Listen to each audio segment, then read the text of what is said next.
तर नमस्कार पब्लिक, आपल्या छोट्याशा ब्लॉगमध्ये आपलं स्वागत आहे। तर आपल्याला पियाचा होता रस, त्यामुळे आपण थेट शेतामधून ऊस घेऊन आलेलो होतो। तर हे आमचे भाऊ गाडीमधून ऊस उतरीत आहेत। पटापट भाऊने ऊस लगेच सर्व उतरून घेतले।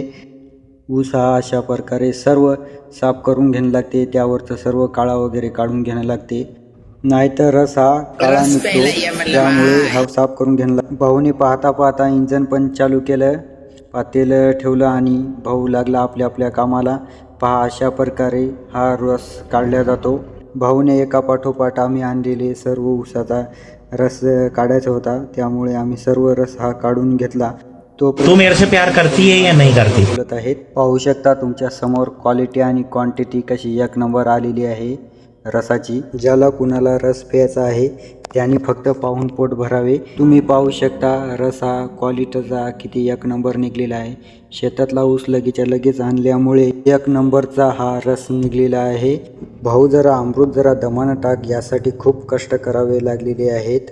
ज्याला कुणाला रस प्यायचा आहे त्यांनी लवकरात लवकर आमच्याकडे येणे।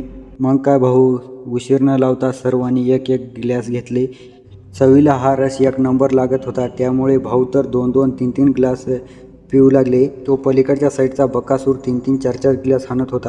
आम्ही सर्व 7-8 जणांनी 3-3, 4-4 ग्लास पिले आणि जो उरलेला रस होता ते आमच्या मित्रांना घेऊन यायचा होता, त्यांनी सांगितला होता। तर आम्ही बॉटल वगैरे भरली आणि त्यांना घेऊन निघालो। हे आमच्या बकासूरचं पिकअप घेऊन निघालो। तर पब्लिक, आपला ब्लॉग आवडले असल्यास नक्की लाईक करा। भेटूया नेक्स्ट ब्लॉगमध्ये।